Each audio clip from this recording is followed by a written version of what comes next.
Last week we had Bible school. This week we're going to talk about a mission trip, but it seemed like this was a better time to talk about what happened on our mission trip for a lot of different reasons, and I wanted Gina and Ian to do it while it was fresh in their minds.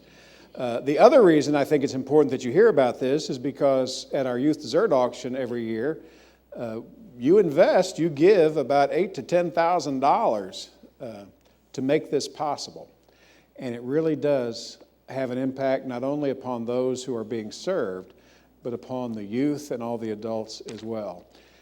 I'm especially thankful to Gina Ellis, our children's ministry director, who during an interim when we didn't have a youth director, she took the lead in planning our youth mission trip, did a great job getting it organized and underway. And then when Ian came on board, he fit right in and was a great help and asset during the week as well. So first, we're going to hear from Gina, and then Ian's going to have a word to share about our 2019 youth mission trip. Let's welcome them both.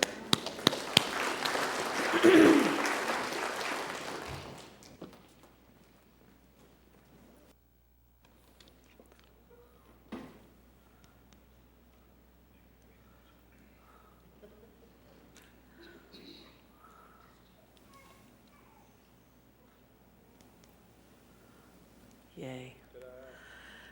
Our scripture this morning is from 1 John chapter 3, verse 18. Dear children, let us not love with words or speech, but with actions and in truth. Well, I was blessed to go with Ian and the youth from both First Church and Otterbein United Methodist Church on this year's mission trip. We partnered with Team Effort and to do work near Gatlinburg, Tennessee. Our group consisted of 17 youth and 9 adult leaders, and I've learned by going through this process that groups like Team Effort, they don't really expect you to complete a task. They assign simple construction or handyman tasks to each group, and then they expect that depending upon the number of people in your group, their ages and their skills, there'll be progress. But rarely does it get finished, the task get finished, unless you're the final group to take on a particular project. Well, on our very first day there, we were divided into 2 crews and assigned 2 decks. One that was about halfway completed, and the other, they would begin to build it from the floor up. Now, Jerry Ellis and Stan Noonan were our 2 professional handymen, and they came in real handy for those of us who didn't know what we were doing. But the problem was, because there were so many of us, that we had to take turns hammering nails, sawing boards, painting, whatever task they gave us. Some of us stood around and waited. So that resulted in some idle hands that were getting into a little bit of mischief. And so we asked for some more work. We regrouped and we created a 3rd crew, which began to move lumber from point A to point B, which was basically, we made work for them. But still, we had idle hands. So again, we asked for more work, we regrouped, and this time we divided into 4 crews. The 4th crew began to get a particle board floor off of a trailer. It had been sitting on that trailer for over 3 years, and it wasn't an easy task to complete. We almost lost a couple of people in the process, and that's not an exaggeration. One guy had his head under it, and he can move fast. The biggest thing was the kids kept asking, why are we working so hard in this 90-degree plus heat getting this rotten floor that's set out in the weather off of this trailer? Numerous times you would hear them say, why doesn't this guy just build a new floor? But by the end of our time in the mobile home park, they understood that that was all he could afford. He was making do with what he had available. On the 2nd day, we began to really bond together as a team, and we worked as a unit. One crew began to work on building the 4 stud walls for that floor. And we had to have a little help because we were short on ladders, as you can see. Parker Reynolds he came in quite handy, being a little guy that stood on Ian's shoulders. But they managed to build and erect the walls and nail them onto the floor. The 2nd crew worked at digging these large rocks out of the ground, and as silly as it sounds, they washed them, Then they painted them, and then they put them back into place. Now, the rocks were part of the landscaping in front of a mobile home where we had finished a deck. Ernest was an elderly gentleman who owned that mobile home, and his wife was in a nursing home about 4 miles away. And every day before we ever arrived, Ernest would have left to go walk to spend the morning with his wife. And then he would walk 4 miles back home in the heat. And then he would work to mow, trim, and work in the yard at the mobile home park. Now, he worked very hard in those extreme temperatures after walking 8 miles some days to receive reduced or free rent. Occasionally, we saw that someone had given him a ride. They took mercy upon him and helped him out a little bit. But all of the youth that went with us were very touched by the love that Ernest showed his wife each and every day. Now, on that day, a third crew began to prime a storage shed. And they added stairs to a deck. They washed and applied a clear coat finish to a second deck. And on day 3, we were beginning to get on each other's nerves. Just a little bit. But we got a lot done. Crew 1 put siding on 2 walls of the shed. After multiple attempts to get it up straight on the uneven floor, the floor was like this, guys, no joke. And when you walked on it, I was assigned the task of sweeping it off, and I was afraid I was going to fall through. But then we had everyone up there, and it was stronger than we thought. Crew 2 cut all of the 2x4s for trusses. A team of 2 girls cut every truss, which I thought was really awesome. Crew 3 cut all of the truss connector plates, and Crew 4 worked at nailing trusses together, and a 5th crew put a second coat of paint on a storage shed and painted Ernest's new deck. Now, day 4 was only a half a work day and a half fun day. Crew 1 got that third wall sided. Crew 2 continued to cut the rest of the trusses. Crew 3 finished cutting truss connector plates, and Crew 4 nailed all of the trusses together, and Crew 5 cut weeds and sprouts and stacked them up to be disposed of later and packed up all of our supplies. When we left the mobile home park, both decks were completely finished. Ernest's landscaping looked better, and his rocks matched his deck and his mobile home. The floor was off of the trailer, and it had 4 stud walls, 3 of which were sided, and all 11 trusses were completed and ready for the next youth group to put up. And the area around the manager's mobile home was cleared of weeds and debris. Each and every one of the 17 youth that went with us worked long and hard, and they accomplished real work. Our team effort leader was kept busy just trying to find things for us to do. We saw other youth groups that left after a half day's work, or half of their team would sit and watch while the other half worked, and then they would switch. The kids from these 2 churches worked the entire day, from the time we got there till the time we left. The only time you saw them goofing off was during the hour lunch that we were made to take. And some of them would even get up and try to work, and the team leader would have to come and say, no, you need to sit down and wait. You have to take an hour break.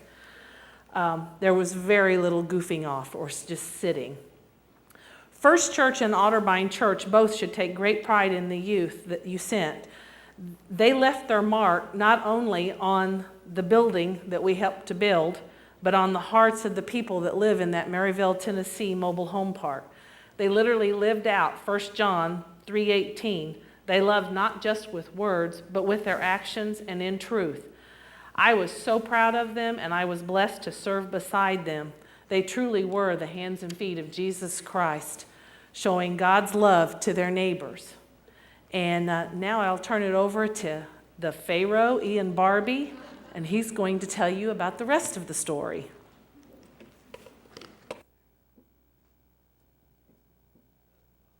Sure. All right, so it's my turn now. Okay, so I won't set that there. Earlier this week, I was reading a Bible devotion. I think it was last Tuesday, and I was directed to read the story of Jesus feeding the 5,000 people with 5 loaves of bread and 2 fish. And you guys know that story. Well, that's an amazing story, and it shows all the amazing things that God can do, but it has nothing to do with what I'm talking about today.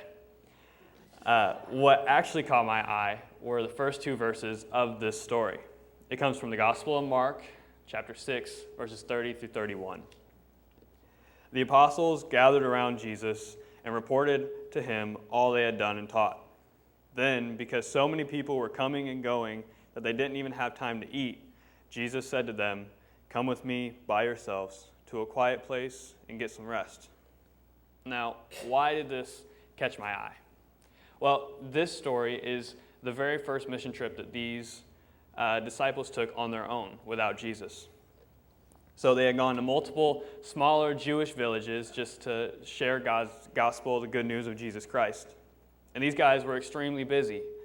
They were both physically and spiritually drained, not to mention they hadn't eaten much of anything at all. And I think a lot of us can connect with that. We understand how these guys probably felt. In today's world, busyness is seen as being successful, and resting is seen as laziness. So, when was the last time you guys rested? Just hung out with God. Sat there to think about God, talk to him, read his book. If your answer is anything besides 5 minutes ago, then I strongly want to encourage you guys to take some time just to be with him today. There's something peaceful about it. If you take time with God, he will either relax you and ease your worries, or help you see the thing that you've been trying to see and missing this whole time, or he'll even fire you up to go do the thing that he's been calling you to do. But no matter what, resting in God refills your spirit. Resting refills. Now, when the apostles came back to Jesus to tell him about what they had done and the people they saved, they probably expected Jesus to give them a high five and then send them out on new marching orders. But what Jesus says next never ceases to surprise or touch my heart. Jesus tells the boys to sneak away with him to a quiet place to get some rest. Jesus, the Son of God, who's always doing these miracles and giving counseling services to 1,000 people at one time, are telling his people to rest. Having just come back from the mission trip, this really resonated with me. We all left Mount Vernon to go serve, and as Gina pointed out, we definitely did that. And while some of us might have had different intentions when we left the parking lot, while we were there, we all received the same thing: a sunburn. I'm kidding. The life of Jesus was all about servant leadership. And some of us might be very familiar with this term, and others might have no idea what I'm talking about. But if we want to know what servant leadership is, all we have to do is watch how Jesus lived his life, even in death. Jesus came to this earth to be the king above all kings. And he knew that the only way to do this was to serve his kingdom. Jesus came to serve, not to be served. I think our mission trip really modeled this. Building sheds and decks and painting things. The purpose of this was to touch the people of God, touch God's people. And I think we would all agree that we really did that. But Jesus brings up an interesting point. He tells the group to gather up and come with him for rest. Now, it's common for us to get so caught up in serving others that we tend to forget that we need to be refilled. God sends us out, but he also calls us back in. On this trip, our spirits, our energy, and our patience ran dry a time or two. But we all came back to be refilled through Christ. And there were 3 really cool ways that happened over the course of this week. Now, 2 obvious ones are through worshiping and prayer. And we prayed every morning together and every night together, and we worshiped so hard that all of us were crying, including myself and the boys who won't admit that they cried.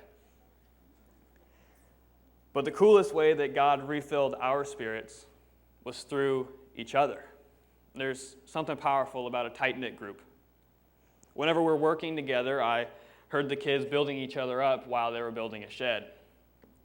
I caught the kids spending time together, getting to know one another, and building bonds.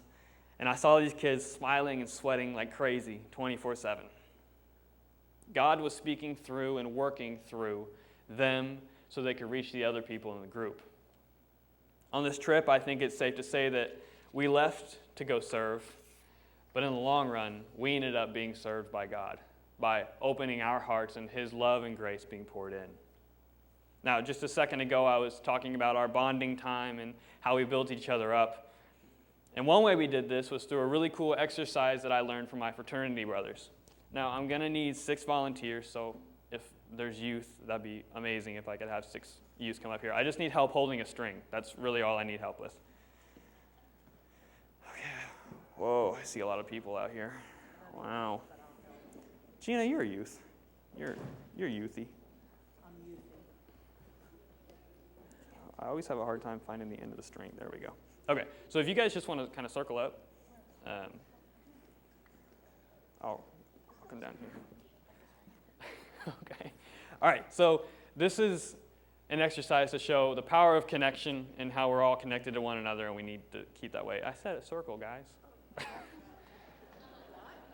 Okay, all right. How many women does it take to make a circle?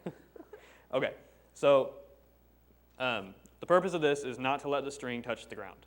So I won't go through the whole entire process just to save time, but what we did was you would toss the string to somebody and hold on to your string. You'd toss the string to somebody, and that person, you would tell them why they're important to the group and why they're important to yourself. And this was really cool because I'm just going to toss this to you guys, and you guys just keep passing it around. You don't have to just hold on to your string. This was really cool because a lot of kids said some things to each other that they had no idea. Like, there were 2 kids that said, hey, you were my best friend in 6th grade. You were my first friend in 6th grade, and you really changed my life. And the person that heard that had no idea. Like, he had no idea that he had affected these 2 people. So it was just really cool to see the tears start to form and start to fall, and everybody was seeing the connection between each other. And then I kind of had to drop a bomb on them once everybody had their string. Thank you. Oh, dang it. Drop it. I'm sorry. Okay, gosh. Okay, so here's the bomb I had to drop on them. So we're all connected, right? Most of us can see that we're all connected. Well, in this exercise, some of us have to leave. So Gina decides that she's had enough of us kid and she retires, so she drops her string. Now we can't let the string fall on the ground. Okay, I can't reach that far. Can you take a step back, please? Okay, so we got it tight. Now, let's see. Jonette decides that Otterbine's way cooler, so she stops hanging out with us. Oh, I'm really bad at names. I never caught your name. Either of you guys? Okay, Kinsey, you just thought that I was kind of annoying because I didn't remember your name, so you just left the group. So, okay, do you see how spread out we are? How we started tight and now we're spread apart?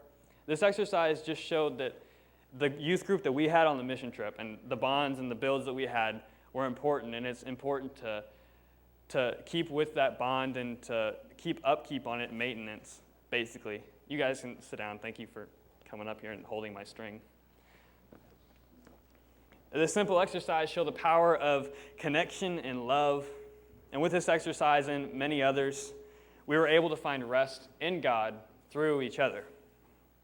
I think this trip was pretty successful, not only from a physical point of view, but also from a spiritual point of view, because we became stronger followers of Christ, and we became a stronger, cohesive, tight-knit group, just like the disciples were in verse 30 through 31, where they left on a mission trip for the first time by themselves. And when they came back to Jesus, he told them to come with him and get some rest, because it's important for us to serve, but it's also important for us to get refilled in the process. Amen.